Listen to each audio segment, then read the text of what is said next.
Hello students, तो चलिए फिर आज का लेक्चर शुरू करते हैं। एंड मैं कहूंगी आज का लेक्चर काफी इंपॉर्टेंट है क्योंकि बहुत इंपॉर्टेंट टॉपिक आज के लेक्चर में हम डिस्कस करने वाले हैं। आज हम पढ़ने वाले हैं हाइपोथेसिस के बारे में। ठीक है, हाइपोथेसिस कह लीजिए रिसर्च मेथोलॉजी का एक बहुत इंपॉर्टेंट टॉपिक है जहां से क्वेश्चन आता ही है। ठीक है, तो इसलिए आज का लेक्चर ध्यान से समझिएगा, सुनिएगा, पढ़िएगा। ठीक है, तो चलिए स्टार्ट करते हैं। आज ये सारे टॉपिक हमें पढ़ने हैं। हाइपोथेसिस क्या होता है, कितने टाइप के हाइपोथेसिस होते हैं, हाइपोथेसिस एक अच्छे हाइपोथेसिस के क्या फीचर्स होते हैं, नल एंड ऑल्टरनेटिव हाइपोथेसिस क्या होता है, टाइप ऑफ एरर क्या होते हैं, हाइपोथेसिस फॉर्मुलेट कैसे होता है, हाइपोथेसिस टेस्टिंग क्या होती है, उसके स्टेप्स क्या है, लॉजिक क्या है, इंपॉर्टेंस क्या है। तो ये सारे टॉपिक डिटेल में पढ़ेंगे। ठीक है, तो चलिए फिर आज का लेक्चर स्टार्ट करते हैं। सबसे पहले सवाल ये आता है कि व्हाट इज हाइपोथेसिस। हाइपोथेसिस होता क्या है? तो हाइपोथेसिस मतलब होता है एजम्पशन। ठीक है, जब भी कोई रिसर्च की जाती है तो रिसर्च करने से पहले देखिए, एक तो आपके सामने कोई रिसर्च की प्रॉब्लम होगी, रिसर्च का कोई क्वेश्चन होगा, तो अब इस क्वेश्चन को एक स्टेटमेंट के फॉर्म में पहले डिफाइन किया जाता है, तो उसी को हाइपोथेसिस कहते हैं। एक अजम्पशन लेके चला जाता है। रिसर्च में बेसिकली क्या होता है, एक अजम्पशन लेके चला जाता है कि ये चीज ऐसे है। ठीक है, अजम्पशन लेके चला जाता है, फिर उस अजम्पशन को टेस्ट किया जाता है। बहुत सारे रिसर्च के टूल है, अभी हम उन टेस्ट की भी बात करेंगे। तो बहुत सारे टेस्ट हैं, तो जो सूटेबल टेस्ट उस कंडीशन, अलग अलग टेस्ट जो है अलग अलग कंडीशन में लगाए जाते हैं। तो जिस हिसाब से आपको जो टेस्ट करना है उसके हिसाब से वो टेस्ट लगाया जाता है। एंड फिर उस टेस्ट से जो रिजल्ट आता है उसको कंपेयर किया जाता है और फिर देखा जाता है कि जो हम अजम्पशन लेके चले थे वो ट्रू है कि फॉल्स है। ठीक है, तो ये बेसिक कह लीजिए प्रोसीजर होता है हाइपोथेसिस का। ठीक, खैर अभी ये मैं बेसिक प्रोसीजर आपको डिटेल में आगे स्टेप बाय स्टेप हम पढ़ेंगे, बट ये मैं थोड़ा सा आपको आउटलाइन बता रही हूँ कि हाइपोथेसिस क्या है। हाइपोथेसिस एक क्लियर क्लियर शब्दों में टेस्टेबल स्टेटमेंट है जो प्रिडिक्ट करता है relationship between variable in the research. Research में आपका कोई रिसर्च की प्रॉब्लम होगी, ठीक है, जिसपे आप रिसर्च कर रहे हैं, तो इस रिसर्च प्रॉब्लम में कुछ वेरिएबल होंगे। ठीक है, एक इंडिपेंडेंट वेरिएबल होगा, एक डिपेंडेंट वेरिएबल होगा। दो चीजों के बीच में रिलेशनशिप फाइंड आउट करने की कोशिश कर रहे होंगे ना। जैसे एग्जांपल के लिए जैसे यहाँ पे है एग्जांपल, चलिए एग्जांपल के अभी बाद में बात करते हैं। बट एक इंडिपेंडेंट वेरिएबल होता है, एक डिपेंडेंट वेरिएबल होता है, तो आप इनके बीच में रिलेशनशिप की कुछ स्टडी करने का सोच रहे हैं। ठीक है, तो कोई रिसर्च की प्रॉब्लम होगी, तो रिसर्च प्रॉब्लम को जब एक क्लियर टेस्टेबल स्टेटमेंट मतलब ऐसा स्टेटमेंट जिसको हम टेस्ट कर सके, उस पर टेस्ट अप्लाई कर सके। ठीक है, तो जब एक रिसर्च प्रॉब्लम को क्लियर एंड टेस्टेबल स्टेटमेंट में कन्वर्ट किया जाता है, लिखा जाता है, ताकि हम रिलेशनशिप की स्टडी कर सके वेरिएबल के बीच में, तो उसी को हाइपोथेसिस कहते हैं। हर रिसर्च में हम पहले से कुछ अजम्पशन लेके चलते हैं कि ऐसा है। ठीक है, फिर उसकी टेस्टिंग की जाती है। And hypothesis is the foundation of conducting experiment. जो भी रिसर्च की जाती है, जो भी एक्सपेरिमेंट होते हैं, उसका फाउंडेशन है हाइपोथेसिस। ठीक, हाइपोथेसिस कितने टाइप के होते हैं? ये दो टाइप के होते हैं, एक होता है नल हाइपोथेसिस और एक होता है ऑल्टरनेटिव हाइपोथेसिस। नल हाइपोथेसिस को H0 से रिप्रेजेंट करते हैं, ऑल्टरनेटिव हाइपोथेसिस को H1 से या HA से रिप्रेजेंट करते हैं। ठीक है, यहाँ पे अब मैं आपको एग्जांपल बताऊंगी, जो एग्जांपल ये बता रही थी, पहले मैं ये बताई थी फिर एग्जांपल समझाऊंगी। देखिए नल हाइपोथेसिस मतलब क्या है। देखिए हर जो आपकी रिसर्च की प्रॉब्लम होगी, उस रिसर्च प्रॉब्लम को आप हाइपोथेसिस के फॉर्म में लिखेंगे, एक स्टेटमेंट के फॉर्म में लिखेंगे। तो वो एक स्टेटमेंट नहीं, बेसिकली दो स्टेटमेंट के फॉर्म में लिखेंगे। आप दो स्टेटमेंट लिखेंगे, अपनी रिसर्च प्रॉब्लम को दो स्टेटमेंट के फॉर्म में आप डिफाइन करेंगे, एक नल हाइपोथेसिस, एक ऑल्टरनेटिव हाइपोथेसिस। नल हाइपोथेसिस क्या कहता है कि that there is no relationship या no effect exist between the variable. Suppose करिए दो वेरिएबल आपकी प्रॉब्लम में है, एक इंडिपेंडेंट वेरिएबल है, एक डिपेंडेंट वेरिएबल है। तो नल हाइपोथेसिस कहता है कि इन दोनों के बीच में कोई रिलेशनशिप नहीं है या एक का दूसरे पे कोई इफेक्ट नहीं पड़ता है, ये नल हाइपोथेसिस कहता है। ठीक है, it assumes any observation difference are due to chance. और ये नल हाइपोथेसिस क्या कहता है, यहाँ पे हम ये assumption लेते हैं कि अगर कोई भी ऑब्जर्वेशन देखा गया है तो वो बाई चांस हुआ है, इनके बीच में अगर कुछ रिलेशनशिप निकल के आया है तो वो बाई चांस है। ठीक, जैसे एग्जांपल के लिए नल हाइपोथेसिस क्या हो सकता है कि there is no significant difference in test score between student who study at night and those who study in the morning. Suppose करिए आप रिसर्चर है, आपको स्टडी करना है स्टूडेंट पे कि जो रात में पढ़ते हैं उनके ज्यादा नंबर आते हैं कि जो दिन में पढ़ते हैं उनके ज्यादा नंबर आते हैं। आपका क्वेश्चन ये है, आप इस पे रिसर्च करने का सोच रहे हैं। ठीक है, तो सबसे पहले आपको हाइपोथेसिस बिल्डअप करना होगा, हाइपोथेसिस फ्रेम करना होगा। तो आप जो नल हाइपोथेसिस लेंगे वो ये लेंगे कि there is no significant difference, यानी कोई डिफरेंस नहीं आता। स्टूडेंट चाहे मॉर्निंग में पढ़े चाहे रात में पढ़े, उसके स्कोर में कोई डिफरेंस नहीं आता, तो ये नल हाइपोथेसिस होगा। जबकि ऑल्टरनेटिव हाइपोथेसिस क्या लेंगे? ऑल्टरनेटिव हाइपोथेसिस होगा कि student who study at night, जो रात को पढ़ते हैं वो उनका ज्यादा स्कोर आता है as compared with student who study in the morning. ठीक है, तो ये ऑल्टरनेटिव होगा। ठीक, तो समझ में आए? नल हाइपोथेसिस बोलता है कि इन दोनों में कोई रिलेशनशिप नहीं है या कोई इफेक्ट नहीं आता एक वेरिएबल का दूसरे वेरिएबल पे, तो वो नल हाइपोथेसिस होता है। ऑल्टरनेटिव हाइपोथेसिस क्या कहता है कि ये सजेस्ट करता है कि नहीं, रिलेशनशिप एग्जिस्ट करता है, इफेक्ट पड़ता है एक वेरिएबल का दूसरे वेरिएबल पे। And alternative hypothesis just opposite होता है नल हाइपोथेसिस का। एंड ये मैंने आपको एग्जांपल बताया। ठीक है, तो हाइपोथेसिस कितने टाइप का होता है? दो टाइप का, null hypothesis, alternative hypothesis. Example जरूर लिखेंगे। ठीक, अब सवाल ये आता है what are the steps to formulate a hypothesis. Hypothesis जब फॉर्मुलेट करते हैं तो क्या स्टेप होते हैं, मतलब आप हाइपोथेसिस कैसे बनाएंगे। ठीक है, तो हाइपोथेसिस फॉर्मुलेट करना, this is the crucial step, बहुत ही इंपॉर्टेंट स्टेप है साइंटिफिक मेथड में। ठीक है, that involve creating a testable and educated guess about the relationship between variable। जो वेरिएबल है आपकी रिसर्च में, एक इंडिपेंडेंट वेरिएबल होगा, एक डिपेंडेंट वेरिएबल होगा, इसके बीच में कह लीजिए एक रिलेशनशिप को बिल्ड करता हुआ एक स्टेटमेंट बनाते हैं, और ये स्टेटमेंट क्या होना चाहिए? टेस्टेबल होना चाहिए। ठीक है, क्योंकि इसको टेस्ट कर सके। ठीक, तो हाइपोथेसिस के थ्रू हम क्या करते हैं, जो भी हमारे रिसर्च की प्रॉब्लम है, रिसर्च के क्वेश्चन है, उसको हम स्टेटमेंट के फॉर्म में कन्वर्ट करते हैं ताकि हम उसे टेस्ट कर सकें। ठीक है, that can be tested through experiment and observation. ठीक, अब आते हैं मेन मुद्दे पे, what are the key step to formulate a hypothesis. Hypothesis बनाना है तो मेन स्टेप क्या होंगे, कैसे हाइपोथेसिस बनाएंगे। जैसे अभी हमारी प्रॉब्लम थी ना कि हमें स्टडी करना है कि रात में पढ़ना ज्यादा सही रहता है कि दिन में पढ़ना ज्यादा सही रहता है, रात में पढ़ने वाले बच्चे ज्यादा स्कोर करते हैं कि दिन में पढ़ने वाले। तो अभी मैंने हाइपोथेसिस यहाँ पे बना हुआ दिखा दिया आपको। बट ये अगर आपको कोई और प्रॉब्लम लेते हैं, सपोज करिए ये नहीं, कोई और प्रॉब्लम लेते हैं और आपको हाइपोथेसिस बिल्ड करना है, फॉर्मुलेट करना है, तो कैसे करेंगे, तो वही स्टेप हम पढ़ने जा रहे हैं। तो सबसे पहला स्टेप क्या होगा? सबसे पहला स्टेप होगा, एक मिनट पेन का कलर चेंज कर लेती हूँ। सबसे पहला स्टेप होगा आइडेंटिफाई द रिसर्च प्रॉब्लम। सबसे हाइपोथेसिस बनाना है तो सबसे पहली प्रॉब्लम, सबसे पहला स्टेप होता है कि रिसर्च प्रॉब्लम को पहचाने, आइडेंटिफाई करें। ठीक है, it begin with selecting a specific focus topic of interest. सबसे पहले जो टॉपिक ऑफ इंटरेस्ट है, जिस टॉपिक पे रिसर्च करनी है, उस पे फोकस करें। ठीक है, एंड अपनी रिसर्च प्रॉब्लम, रिसर्च क्वेश्चन को पहचाने। ठीक, जैसे एग्जाम्पल के लिए अगर आपको स्टडी करनी है कि what is the effect of social media usage on the anxiety level of teenager, यानी जो टीनेजर है उनके एंजाइटी लेवल पे क्या इंपैक्ट पड़ता है सोशल मीडिया का। तो ये क्या है? रिसर्च का क्वेश्चन है, पर ये हाइपोथेसिस नहीं है अभी। दिस इज द क्वेश्चन, यानी आपकी रिसर्च का प्रॉब्लम क्या है, क्वेश्चन क्या है, वो आपको पहले क्लियर होना चाहिए। तो यही है पहला स्टेप। दूसरा स्टेप क्या है? Conduct preliminary literature review. दूसरा स्टेप क्या है कि आपको इस रिसर्च पे काम करने से पहले इस टॉपिक से रिलेटेड टॉपिक या इसी टॉपिक पे अगर पहले किसी रिसर्चर ने काम कर रखा है तो आप क्या करेंगे? उसको रिव्यू करेंगे। इसको लिटरेचर रिव्यू कहा जाता है, ये पहले भी डिस्कस कर चुकी हूँ। लिटरेचर रिव्यू कहा जाता है, यानी इससे पहले इस टॉपिक पे अगर कुछ काम हो रखा है तो आप उसकी प्रॉपर स्टडी करेंगे, क्योंकि हाइपोथेसिस बिल्ड करने में वो भी जरूरी होता है। तो वही है, रिव्यू करेंगे, एग्जिस्टिंग लिटरेचर अंडरस्टैंड करने की कोशिश करेंगे, understand the current state of knowledge जो है उसको समझेंगे, इससे रिलेटेड कोई थ्योरी वगैरह पहले दी गई है तो वो भी समझेंगे। ठीक है, इंश्योर योर हाइपोथेसिस, क्योंकि तभी अगर आप पढ़े लिखे रहेंगे ना, उस टॉपिक के बारे में पूरी नॉलेज होगी, तभी आप जो हाइपोथेसिस बिल्ड करेंगे वो एविडेंस पे बेस्ड होगा, वो गेस वर्क पे बेस्ड नहीं होगा। ठीक है, आप अगर कुछ साइंटिफिक चीजें पढ़े रहेंगे कि साइंटिफिकली कुछ प्रूवन है, पहले कुछ रिसर्च हुई है, साइंटिफिकली प्रूवन है कि इंपैक्ट पड़ता है या नहीं पड़ता है, कुछ आपको पहले से नॉलेज होगी, रिसर्च स्टडी किए रहेंगे, तभी आप हाइपोथेसिस सही बिल्डअप कर पाएंगे, नहीं तो गेस वर्क होगा। तो इसमें यही किया जाता है, प्रीवियस जो भी आर्टिकल वगैरह है वो सब पढ़े। दूसरा स्टेप था। तीसरा स्टेप आइडेंटिफाई योर वेरिएबल। मैंने बताया ना, इंडिपेंडेंट वेरिएबल, डिपेंडेंट वेरिएबल, दो वेरिएबल होंगे आपके उसमें प्रॉब्लम में, रिसर्च प्रॉब्लम में, तो उसको आइडेंटिफाई करना होगा, डिफाइन करना होगा वेरिएबल। ठीक है, इंडिपेंडेंट वेरिएबल क्या होता है? इंडिपेंडेंट वेरिएबल जो इंडिपेंडेंट है, स्वतंत्र है, किसी पे डिपेंड नहीं करता है, जिसको आप चेंज करते हैं। द फैक्टर यू चेंज और कंट्रोल, वो फैक्टर जिसे आप चेंज करते हैं। जैसे हमें सोशल मीडिया का क्या इंपैक्ट है स्टूडेंट के एंजाइटी लेवल पे, टीनेजर के एंजाइटी लेवल पे, ये पढ़ना है, ये स्टडी करना है ना। तो जो नंबर ऑफ आर है, कितने घंटे पर्सन सोशल मीडिया करता है, तो ये जो आर कितने घंटे करता है, ये क्या है? इंडिपेंडेंट वेरिएबल है।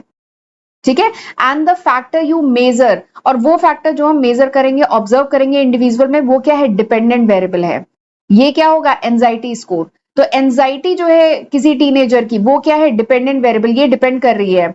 और इंडिपेंडेंट वेरिएबल क्या है कि कितने घंटे सोशल मीडिया कर रहा है। तो कुछ 3 घंटे करते होंगे, कुछ 4 घंटे, कुछ 5 घंटे, तो ये क्या है, इंडिपेंडेंट है, ये चेंज होगा। लेकिन ये इसका क्या, इस पे क्या इंपैक्ट पड़ रहा है, वो डिपेंडेंट वेरिएबल है, ठीक है, वो डिपेंड कर रहा है। तो भाई ये अगला स्टेप की identify dependent and independent, and उसके बाद हम करेंगे चौथे स्टेप में फॉर्मुलेट द हाइपोथेसिस। तो अब हमें काफी नॉलेज हो गई, क्वेश्चन रिसर्च की प्रॉब्लम समझ लिया, लिटरेचर रिव्यू कर लिया, जो वेरिएबल है वो आइडेंटिफाई कर लिए। अब उसके बाद वी फॉर्मुलेट द हाइपोथेसिस। अब हम लिखेंगे क्लियर कंसाइज स्टेटमेंट, जिसमें हम रिलेशनशिप जो है डिपेंडेंट इंडिपेंडेंट वेरिएबल, उसको हम लिखेंगे। एक अच्छा हाइपोथेसिस वो होता है जो टेस्टेबल हो। टेस्टेबल मतलब उसको टेस्ट किया जा सके, ठीक है। तो उस फॉर्म में हम अब चौथे स्टेप में जाके हाइपोथेसिस लिखेंगे, ठीक है। हाइपोथेसिस लिखने का जैसे एक फॉर्मेट ये भी है, if and then format. If and then format क्या है, ये एक स्टैंडर्ड अप्रोच है कि इफ एक पर्टिकुलर वेरिएबल चेंज करें, देन डैश विल चेंज। यानी अगर हम नंबर ऑफ आवर चेंज करें on social media, then this other जो डिपेंडेंट वेरिएबल है ये चेंज होगा, ठीक है। जैसे एग्जांपल के लिए, if teenager spend more than 3 hour, अगर टीनेजर 3 घंटे से ज्यादा समय बताता है सोशल मीडिया पे डेली, देन वो रिपोर्ट करता है एंजाइटी लेवल विल इंक्रीज, तब उसका जो एंजाइटी लेवल है वो इंक्रीज कर जाएगा, ठीक है। तो इस तरीके से एक फॉर्मेट है इफ देन फॉर्मेट, ठीक है। तो इस फॉर्मेट में हम फिर जो भी हमारी रिसर्च की प्रॉब्लम है उसको इस तरीके से हाइपोथेसिस के फॉर्म में हम ऐसे फॉर्मुलेट करेंगे चौथे स्टेप में, ठीक। फिर उसके बाद ये जो स्टेटमेंट है ना, ये जो हाइपोथेसिस का स्टेटमेंट है, बहुत काम का स्टेटमेंट होता है, पहली बार में नहीं लिख दिया जाता है। आपने लिखा, अब इसमें क्या होता है, इसको फिर से रिफाइन किया जाता है। तो पांचवा स्टेप वही है, रिफाइन द हाइपोथेसिस। ये जो स्टेटमेंट है ना, टू द पॉइंट होना चाहिए, टू द पॉइंट, एकदम स्पेसिफिक होना चाहिए, फोकस होना चाहिए, डायरेक्ट आंसर होना चाहिए क्वेश्चन का, ठीक है। इसमें कुछ भी एम्बिग्युइटी नहीं होना चाहिए, मतलब क्लियरली कोई टर्म ऐसा हो जिसका डबल मतलब निकल रहा हो, क्लियरली समझ में नहीं आ रहा हो, ऐसा नहीं होना चाहिए। तो इसीलिए दूसरे स्टेप में क्या किया जाता है, रिफाइन किया जाता है इस हाइपोथेसिस को। जो आपने यहाँ पे लिखा था इसको फिर से रिफाइन करेंगे और फोकस और क्लियर होगा। अगर कुछ एम्बिग्युइटी है, कुछ अनक्लियर चीजें हैं, तो उसे हटाई जाएंगे, फिर से फ्रेम किया जाएगा। तो इस तरीके से किया जाएगा। एंड चेक फॉर टेस्टेबिलिटी, उसके बाद उसे टेस्टेबिलिटी के लिए चेक किया जाएगा, ठीक। अगला है क्रिएट द नल हाइपोथेसिस। तो वो तो हमने ऑल्टरनेटिव, मैंने बताया ना, हाइपोथेसिस तो दो टाइप के होते हैं, एक नल हाइपोथेसिस, एक ऑल्टरनेटिव हाइपोथेसिस। तो हमने ये क्या किया, ये तो ऑल्टरनेटिव हाइपोथेसिस बनाया ना, कि 3 घंटे से ज्यादा अगर कोई सोशल मीडिया पे टीनेजर रहता है तो उसके एंजाइटी लेवल में इंक्रीज देखने को मिलता है, ठीक है। तो ये तो ऑल्टरनेटिव हुआ। अब बताइए, मैं आपको नल हाइपोथेसिस बता चुकी हूँ, तो अब इसका नल हाइपोथेसिस हम क्रिएट कर सकते हैं ना। तो देखिए, in scientific research it is common to create a null hypothesis. तो ऑल्टरनेटिव अगर आपने बना लिया है तो अब नल हाइपोथेसिस आप आसानी से बना लेंगे। नल हाइपोथेसिस क्या बोलता है कि there is no relationship between variable, यानी वेरिएबल के बीच में कोई रिलेशनशिप नहीं है। तो इसका मतलब क्या है, इसी प्रॉब्लम को अगर मैं फिर से डिफाइन करूं, तो नल हाइपोथेसिस क्या होगा कि there is no correlation between amount of social media usage, यानी कोई कोरिलेशन नहीं है, चाहे जितना सोशल मीडिया यूजेज करिए, टीनेजर की एंजाइटी लेवल से इसका कोई रिलेशन नहीं है, ठीक है। तो ये बना नल हाइपोथेसिस, ये बना ऑल्टरनेटिव हाइपोथेसिस, और फिर होगी उसकी टेस्टिंग, ठीक। तो इस तरीके से हाइपोथेसिस फॉर्मुलेट किया जाता है। एग्जांपल ऑफ हाइपोथेसिस फॉर्मुलेट, तो इस तरीके से फॉर्मुलेट किया जाता है। 4-5 स्टेप है, 6 स्टेप है। तो इस तरीके से, जैसे एक और एग्जांपल बताती हूँ। क्वेश्चन क्या है, रिसर्च का क्वेश्चन है कि does drinking coffee improve memory performance, क्या हमारी मेमोरी की परफॉर्मेंस इंप्रूव होती है कॉफी पीने से, ये रिसर्च का क्वेश्चन है। तो नल हाइपोथेसिस क्या बनेगा कि नहीं, कोई रिलेशन नहीं है, drinking coffee has no effect on memory performance, तो ये बनेगा null hypothesis, H0। Alternative hypothesis क्या बनेगा, नहीं, drinking coffee improve memory performance. और आपने इंप्रूव पे क्यों एम्फेसिस किया, क्योंकि आपने लिटरेचर रिव्यू किया, आपने देखा है बहुत सारी ऑलरेडी साइंटिफिक स्टडी हो रखी है जिसमें बोला गया है कि कॉफी से क्या होता है, मेमोरी परफॉर्मेंस वही से इंप्रूव होती है। तो इसलिए आपने ये लिया, ठीक है, इसलिए लिटरेचर रिव्यू बहुत जरूरी है। तो ऑल्टरनेटिव हाइपोथेसिस ये होगा, नल ये होगा, ठीक। आगे बढ़ते हैं, अगला टॉपिक देखते हैं कि एक गुड हाइपोथेसिस के फीचर्स क्या हैं, ठीक है। तो देखिए, हाइपोथेसिस बहुत ही स्ट्रॉन्ग फाउंडेशन होता है किसी भी रिसर्च का। It should be clear, testable and logical prediction होना चाहिए। अब इसके फीचर्स की मैं बात करूं, सबसे पहला क्या है, टेस्टेबल एंड वेरिफिएबल होना चाहिए। जो हाइपोथेसिस होता है ना, वो टेस्टेबल होना चाहिए, यानी एक्सपेरिमेंट के थ्रू, ऑब्जर्वेशन के थ्रू, स्टैटिस्टिकल टूल वगैरह के थ्रू उसको टेस्ट किया जा सके। ठीक है। एंड हाइपोथेसिस ऐसा होना चाहिए जिसके बेसिस पे डेटा भी कलेक्ट किया जा सके, कुछ उससे कंक्लूजन ड्रॉ किया जा सके। ठीक। दूसरा फीचर, या आप डिटेल में पढ़िएगा, मैंने सबके साथ एग्जाम्पल भी यहाँ पे लिखा हुआ है। ठीक है। दूसरा इसका फीचर क्या है एक गुड हाइपोथेसिस का, कि it should be clear, defined and specific, यानी टू द पॉइंट स्पेसिफिक होना चाहिए। ठीक है। कोई भी वेग लैंग्वेज, एम्बिग्विटी नहीं होनी चाहिए, एकदम क्लियर कंसाइज होना चाहिए। अगला क्या है, it should be based on existing knowledge. मैंने बताया ना लिटरेचर रिव्यू बहुत जरूरी है, क्योंकि हाइपोथेसिस आपकी एग्जिस्टिंग नॉलेज पे, आपने जो लिटरेचर रिव्यू किया है, प्रीवियस में जो रिसर्च हुई है, थ्योरीज है, ऑब्जर्वेशन है, उस पे बेस्ड होना चाहिए आपका हाइपोथेसिस। केवल गेस वर्क नहीं होना चाहिए। अगला क्या है, it should be logical and rational. Hypothesis क्या होना चाहिए, लॉजिकल होना चाहिए, लॉजिकल एक्सप्लेनेशन होनी चाहिए, रेशनल होना चाहिए, कंसिस्टेंट होना चाहिए। ठीक है। अगला क्या है, predict the relationship between variable. जो हाइपोथेसिस होना चाहिए वो ऐसा होना चाहिए जिससे जो वेरिएबल है, इंडिपेंडेंट वेरिएबल और डिपेंडेंट वेरिएबल, इनके बीच में रिलेशनशिप क्लियरली विजिबल मतलब हो। ठीक है। जैसे एग्जांपल के लिए, अगर हाई शुगर डाइट कंज्यूम करेंगे तो रिस्क ऑफ ओबेसिटी क्या है, बढ़ेगा। तो ये एक वेरिएबल है, ये एक वेरिएबल है, इनके बीच में रिलेशनशिप क्लियरली डिफाइन होना चाहिए। Hypothesis should be simple and concise होना चाहिए, कैपेबल ऑफ बीइंग क्वांटिफाइड, यानी हाइपोथेसिस को quantitative and qualitative method use करके मेजर कर पाए जो इसके वेरिएबल है, ऐसा होना चाहिए। एंड हाइपोथेसिस में there should be null hypothesis and alternative hypothesis. Hypothesis में नल एंड ऑल्टरनेटिव हाइपोथेसिस दोनों प्रॉपरली डिफाइंड होने चाहिए। ठीक है। तो ये कितने फीचर बता दिए, 8 फीचर बता दिए ऑफ अ गुड हाइपोथेसिस। ठीक। आगे बढ़ते हैं, अब हम बात करते हैं फ्रेमिंग। वैसे कैसे हाइपोथेसिस फ्रेम किया जाता है ये मैंने आपको बता दिया है, एक और एग्जांपल चलिए मैं बताती हूँ। जैसे null hypothesis and alternative hypothesis, ये दोनों होते हैं, फ्रेमिंग कैसे होती है इनकी। तो देखिए हाइपोथेसिस तो समझ में आ रहा है ना, एक statement which shows the relationship between variable, जिसको टेस्ट किया जाता है। दो तरीके के हाइपोथेसिस होते हैं, null and alternative. Null hypothesis मतलब no relationship, no effect, no difference between variable. ठीक है। एंड एक और खास बात, ये अब पहली बार मैं आपको बताने जा रही हूँ, ये जो नल हाइपोथेसिस होता है ना, रिसर्चर ट्राई टू डिस्प्रूव या रिजेक्ट द नल हाइपोथेसिस। ये जो नल हाइपोथेसिस लिया जाता है, रिसर्चर की क्या कोशिश रहती है कि नल हाइपोथेसिस क्या आ जाए, ये रिजेक्ट हो जाए। आगे चल के मैं बताऊंगी, ये जो दोनों हाइपोथेसिस होते हैं ना, फिर टेस्ट वगैरह किए जाते हैं, तो इसमें से एक हाइपोथेसिस रिजेक्ट होता है, एक एक्सेप्ट होता है। एक को हम रिजेक्ट करते हैं, एक को एक्सेप्ट करते हैं। ठीक है। टेस्ट वगैरह निकालते हैं, वैल्यूज कंपेयर करते हैं उसके बेसिस पे। ठीक है। तो जो नल हाइपोथेसिस होता है ना, जनरली रिसर्चर की कोशिश होती है कि नल हाइपोथेसिस क्या हो जाए, ये रिजेक्ट हो जाए। ठीक। तो इस हिसाब से जनरली आप ही देखिएगा, बहुत सारे एग्जाम्पल जो मैंने बताए, तो हाइपोथेसिस इसी हिसाब से लिया जाता है। जैसे एग्जाम्पल एक और मैं लेती हूँ, कि जैसे जो ऑनलाइन लर्निंग टूल है, ठीक है, उसका क्या इम्पैक्ट पड़ा है स्टूडेंट के स्कोर पे।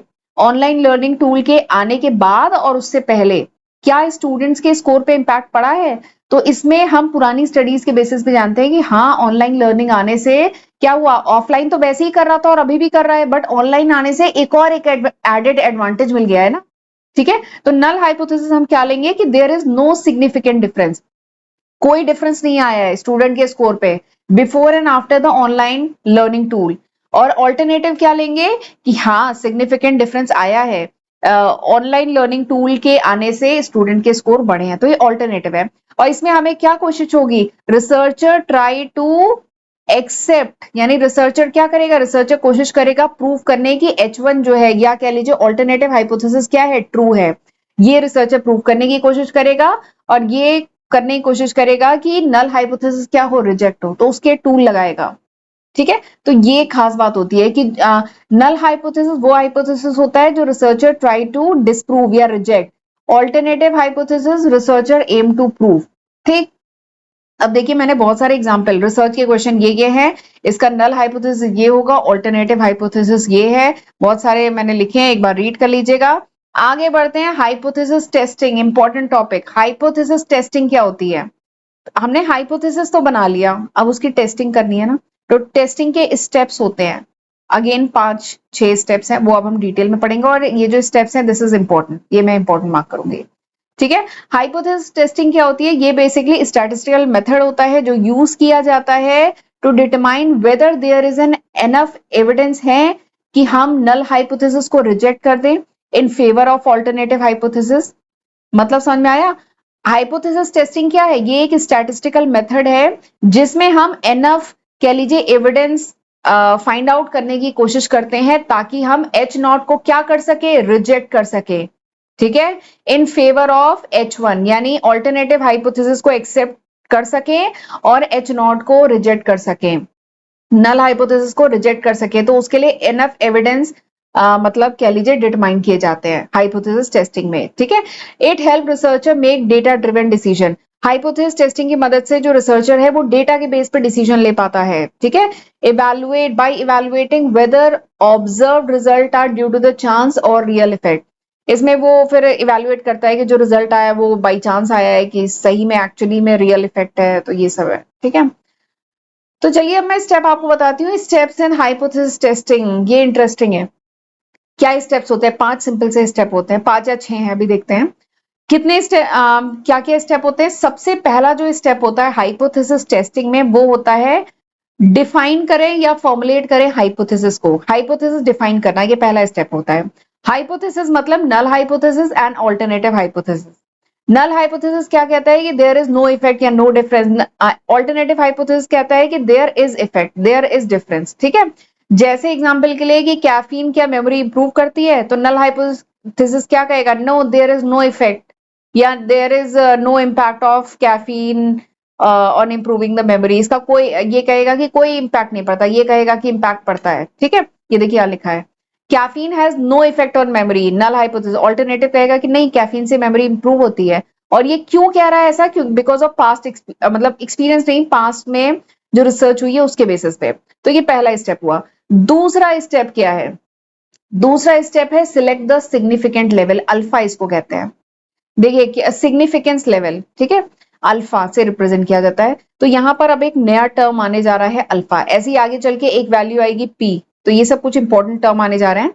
देखिए दूसरा स्टेप क्या होता है हाइपोथेसिस टेस्टिंग में कि आप सिलेक्ट करते हैं सिग्निफिकेंस लेवल। सिग्निफिकेंस लेवल को अल्फा से डिनोट करते हैं। अब सवाल ये आता है व्हाट इज अल्फा? अल्फा क्या होता है? तो alpha is the probability of rejecting H naught when it is actually true. तो अल्फा क्या है? अल्फा वो प्रोबेबिलिटी है, वो संभावना है कि हम एच नॉट को रिजेक्ट कर दें जबकि एच नॉट इज ट्रू। तो इसकी क्या प्रोबेबिलिटी है? एंड इसकी जो कॉमन वैल्यू होती है दैट इज 5% या 1% इसकी कॉमन वैल्यू है। लोअर वैल्यू ऑफ अल्फा है, ठीक है, तो इसका मतलब है कि higher confidence in the result, यानी रिजल्ट ज्यादा बेटर है, ज्यादा कॉन्फिडेंस है, ठीक है।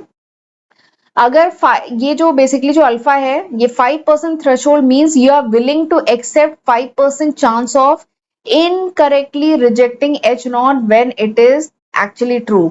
अगर अल्फा की वैल्यू आपने अपने रिसर्च में 5% ले ली है, इसका मतलब आप चांस ले रहे हैं, you are willing to accept, आप विलिंग है कि आप एक्सेप्ट कर रहे हैं कि हम 5% चांस है कि एच नॉट सही था फिर भी हमसे गलती से रिजेक्ट हो गया, ठीक है। तो this is the significance level. तो दूसरे स्टेप पे सिग्निफिकेंस लेवल डिसाइड सिलेक्ट किया जाता है।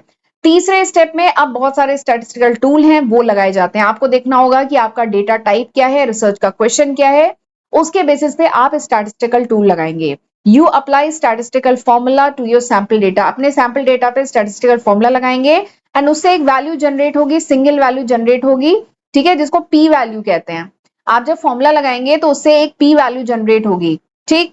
और कौन कौन से स्टैटिस्टिकल मेथड आपके पास अवेलेबल हैं? ये कुछ मेथड्स हैं, कुछ कॉमन मेथड है जो जनरली यूज किए जाते हैं, ये अवेलेबल है। टी टेस्ट है, एफ टेस्ट नहीं, टी टेस्ट है, अनोवा है, जेड टेस्ट है, काई स्क्वायर टेस्ट है, रिग्रेशन है। टी टेस्ट जनरली कब यूज किया जाता है? जब सैंपल साइज स्मॉल हो, पॉपुलेशन का वेरिएंस नहीं पता है तो टी टेस्ट यूज होता है, ठीक है। जब पॉपुलेशन साइज, जब सैंपल बड़ा हो और पॉपुलेशन वेरिएंस नोन हो तो जेड टेस्ट लगाते हैं, ठीक है। अनोवा कब लगाते हैं? Comparing mean of multiple group, multiple group के मीन को कंपेयर करना है तो अनोवा लगाया जाता है, ठीक है। अगर कैटेगोरियल वेरिएबल है, हमें रिलेशनशिप की स्टडी करनी है, टेस्ट करना है तो काई स्क्वायर टेस्ट लगता है। रिलेशनशिप बिटवीन वेरिएबल मेजर करना है तो रिग्रेशन एनालिसिस लगता है। तो अलग अलग कंडीशन, आपकी प्रॉब्लम क्या है, कंडीशन क्या है, डेटा टाइप क्या है, इसके बेसिस पे डिफरेंट टेस्ट है वो आप लगाते हैं। एंड फिर ये जो टेस्ट लगाते हैं फिर आपका जो भी सॉफ्टवेयर के थ्रू आप कैलकुलेशन कर रहे हैं तो वहां से निकलती है पी वैल्यू। अब सवाल ये आता है ये पी वैल्यू क्या है? अब ये पी वैल्यू बहुत काम की है क्योंकि उसी के बेसिस पर डिसीजन लिया जाएगा अगले स्टेप में, ठीक है। तो पी वैल्यू क्या होती है? पी वैल्यू मेजर करता है probability of obtaining your observed result, ठीक है। पी वैल्यू क्या है? पी वैल्यू मेजर करता है द प्रोबेबिलिटी, यानी क्या संभावना है of obtaining your observed result, यानी जो आपका ऑब्जर्व रिजल्ट है वो पाने की क्या संभावना है। Assuming that null hypothesis is true, assume करते हुए कि नल हाइपोथेसिस ट्रू है, आपको ऑब्जर्व रिजल्ट पाने की क्या संभावना है, इसको पी वैल्यू कहते हैं। देखिए यहाँ पे लिखा है। फिर स्टेप 4 पे आते हैं। फिर उसके बाद पी वैल्यू को अल्फा से कंपेयर किया जाता है। चौथा स्टेप क्या है? पी वैल्यू को अल्फा से कंपेयर किया जाता है एंड उसी के बेस पे इंटरप्रेट किया जाता है रिजल्ट और डिसीजन लिया जाता है, ठीक। पी वैल्यू क्या है? P value is the probability of obtaining result as extreme as the observe data. P value क्या है? और इसमें खास बात है कि एज्यूम किया जाता है एच नॉट, यानी नल हाइपोथेसिस ट्रू है। तो पी वैल्यू क्या है? प्रोबेबिलिटी ऑफ ऑब्टेनिंग रिजल्ट, यानी रिजल्ट ऑब्टेन हो इसकी प्रोबेबिलिटी क्या है, अज्यूम करते हुए कि एच नॉट इज ट्रू, ठीक। तो दिस इज पी वैल्यू। ये आप जब कैलकुलेशन करेंगे तो सॉफ्टवेयर से ही निकलेगी पी वैल्यू। फिर आप क्या कंपेयर करेंगे पी वैल्यू को अगेंस्ट द सिग्निफिकेंस, यहाँ पे अल्फा है, अगेंस्ट द सिग्निफिकेंस लेवल, जो आपने स्टेप सेकंड में सिग्निफिकेंस लेवल निकालता ना, उसको पी वैल्यू से कंपेयर करेंगे क्योंकि आपको डिसाइड करना है कि आप नल हाइपोथेसिस को एक्सेप्ट करें कि रिजेक्ट करें, ठीक है। तो अब मेन बात आएगी, आप क्या करेंगे? कंपेयर करेंगे पी वैल्यू को किससे? अल्फा से। If p value is less than equals to alpha, अगर p वैल्यू जो है less than equals to alpha है तो क्या करेंगे? रिजेक्ट करेंगे नल हाइपोथेसिस को, ठीक है। There is significant effect, results are statistically significant है, ठीक है। मतलब अगर p is less than equals to alpha है तो आप रिजेक्ट करेंगे नल हाइपोथेसिस को एंड एक्सेप्ट करेंगे ऑल्टरनेटिव हाइपोथेसिस को। लेकिन अगर p value is greater than alpha है तब क्या होगा? तब आप you fail to reject null hypothesis, ठीक है। आप नल हाइपोथेसिस को रिजेक्ट नहीं कर पाएंगे, you fail to reject the null hypothesis due to lack of evidence. तो ये इंटरप्रिटेशन निकल के आता है। आप पी को अल्फा से कंपेयर करते हैं, ठीक है। चलिए अब इसके बाद स्टेप 5, आखिरी स्टेप, अब फाइनली आप डिसीजन लेंगे। अगर एच नॉट इज रिजेक्टेड, अगर नल हाइपोथेसिस रिजेक्ट कर दिया है तो बहुत सिंपल सी बात है, यानी ऑल्टरनेटिव हाइपोथेसिस सही है, वो ट्रू है, उसको सपोर्ट किया जा रहा है। अगर एच नॉट नहीं रिजेक्ट हुआ है इसका मतलब क्या है? इनसफिशिएंट एविडेंस है टू सपोर्ट एच वन, यानी ऑल्टरनेटिव हाइपोथेसिस को सपोर्ट करने के लिए एनफ एविडेंस नहीं है, ठीक है। तो these are the 5 simple step of hypothesis testing. फिर से बोल रही हूँ, हाइपोथेसिस टेस्टिंग एक बहुत इंपॉर्टेंट टॉपिक है, क्वेश्चन यहाँ से आ सकता है, तो इसके जो 5 सिंपल स्टेप हैं ये आप अच्छे से करके जाइएगा, ठीक है। एक बार समराइज कर लेते हैं इसको। सबसे पहला स्टेप, वेट एक मिनट पेन ले लेते हैं। सबसे पहला स्टेप क्या है? देखिए सबसे पहला step formulate the hypothesis, hypothesis को फॉर्मुलेट करो। दूसरा स्टेप क्या है? सिग्निफिकेंस लेवल, ठीक है, सिग्निफिकेंस लेवल जो है वो डिसाइड करो अल्फा। तीसरा स्टेप क्या है? स्टैटिस्टिकल टेस्ट लगाओ, इनमें से जो टेस्ट सूटेबल है वो लगाओ।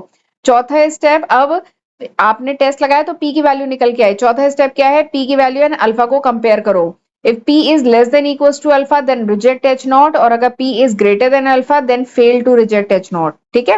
एंड फिर फाइनली 5वें स्टेप में आप कंक्लूजन लेंगे। अगर H naught रिजेक्ट हुआ है यानी ऑल्टरनेटिव हाइपोथेसिस सपोर्ट किया जा रहा है, अगर H naught फेल हुआ इसका मतलब क्या है? इनसफिशिएंट एविडेंस है टू सपोर्ट H naught, ठीक है। तो ये 5 सिंपल से स्टेप होते हैं। ये देखिए यहाँ पे ये 5 स्टेप डिफाइन है। सबसे पहला step H not and H1 define करो, सिग्निफिकेंस लेवल निकालो, स्टैटिस्टिकल टेस्ट लगाओ, पी वैल्यू निकालो, पी वैल्यू को अल्फा से कंपेयर करो एंड फिर उसके बेसिस पे डिसीजन लो। तो ये सिंपल से स्टेप होते हैं हाइपोथेसिस टेस्टिंग में। अब जल्दी से एक और टॉपिक देखते हैं, errors in hypothesis testing. Hypothesis testing में एरर्स मतलब कौन कौन से एरर हो सकते हैं? तो 2 टाइप के एरर होते हैं, एक होता है टाइप 1 एरर, एक होता है टाइप 2 एरर, ठीक है। हाइपोथेसिस टेस्टिंग में 2 तरीके के एरर होते हैं, एक होता है टाइप 1 एरर, एक होता है टाइप 2 एरर। टाइप 1 एरर क्या होता है? टाइप 1 एरर मतलब होता है फॉल्स पॉजिटिव। टाइप 1 एरर को कहा जाता है false positive and type 2 error को कहा जाता है फॉल्स नेगेटिव, ठीक है। टाइप 1 एरर क्या है? Rejecting H naught when it is actually true. Type 1 error क्या है? टाइप 1 एरर कि आपने एच नॉट को रिजेक्ट कर दिया जबकि वो ट्रू था, तो इसको कहते हैं टाइप 1 एरर। ठीक है। टाइप 2 एरर क्या होता है? Failing to reject H naught, आप एच नॉट को रिजेक्ट नहीं कर पा रहे जबकि वो फॉल्स है। ठीक है, देख रहे हैं कितना इंटरेस्टिंग है। टाइप 1 एरर क्या है? Rejecting H not, H not true था बट आपने रिजेक्ट कर दिया, तो ये इस टाइप के एरर को क्या कहते हैं? Type 1 error. टाइप 2 एरर क्या है? आप एच नॉट फॉल्स है, आप जानते हैं एच नॉट एक्चुअली फॉल्स है, लेकिन you are failing to reject H naught, आप एच नॉट को रिजेक्ट नहीं कर पा रहे हैं, तो इसको कहते हैं टाइप 2 एरर। दोनों बहुत ही इंटरेस्टिंग है। क्वेश्चन टाइप 1 टाइप 2 पे आया हुआ है पीवाईक्यू में, ठीक है, तो ये पढ़ लीजिएगा। अब जल्दी से देख लेते हैं what is the importance of hypothesis testing. Hypothesis testing क्यों इंपॉर्टेंट है? बहुत बेसिक सी चीज है, आराम से समझ में आ रही होगी। देखिए, हाइपोथेसिस टेस्टिंग प्रोवाइड करता है साइंटिफिक एविडेंस, ठीक है, जो भी फाइंडिंग है वो रियल है, ठीक है, और due to the random chance. ठीक है, रिसर्च मतलब ये जो हाइपोथेसिस टेस्टिंग है ये हेल्प करता है रिसर्चर को ये डिटरमाइन करने में कि जो फाइंडिंग है ये रियल है, कोई चांस से नहीं हुआ है, और जो भी डिसीजन लिए जा रहे हैं डेटा ड्रिवन डिसीजन है, ऑब्जेक्टिव डिसीजन है। ठीक है, दूसरी इसकी इंपॉर्टेंस क्या है? बिजनेस में पॉलिसी डिसीजन में हाइपोथेसिस टेस्टिंग बहुत ज्यादा हेल्पफुल रहती है। हाइपोथेसिस कंपनी यूज करती है hypothesis testing to decide about the product effectiveness, marketing strategy, financial investment, इन सब में हाइपोथेसिस टेस्टिंग बहुत यूज होता है। ठीक है, आगे फॉल्स प्रिवेंट फॉल्स कंक्लूजन, गलत डिसीजन ऑर्गेनाइजेशन ना ले, ठीक है, गलत रिलायंस ना करे, भरोसा ना करे, बायस ना हो, अजम्पशन ना ले, तो इसलिए भी हाइपोथेसिस टेस्टिंग बहुत हेल्पफुल रहता है। कोई कॉस्टली मिस्टेक ना हो जाए ऑर्गेनाइजेशन से, कोई मतलब कह लीजिए महंगा नुकसान ना हो जाए ऑर्गेनाइजेशन से, इसलिए भी हाइपोथेसिस टेस्टिंग यूज होती है। It is helpful in comparing different group हैं, ठीक है, मेडिकल रिसर्च में या सोशल साइंस की रिसर्च में डिफरेंट ग्रुप को कंपेयर वगैरह करना है तो हाइपोथेसिस टेस्टिंग बहुत यूज होती है। इनोवेशन में, रिसर्च में, वहां पे बहुत ज्यादा यूज होती है, तो हाइपोथेसिस टेस्टिंग की ये सारे इंपॉर्टेंस है। ठीक है, और इसी के साथ हमारा जो पूरा हाइपोथेसिस का टॉपिक है ये फिनिश होता है। मिलते हैं अगले लेक्चर वीडियो में, तब तक अपना ध्यान रखिएगा। God bless you.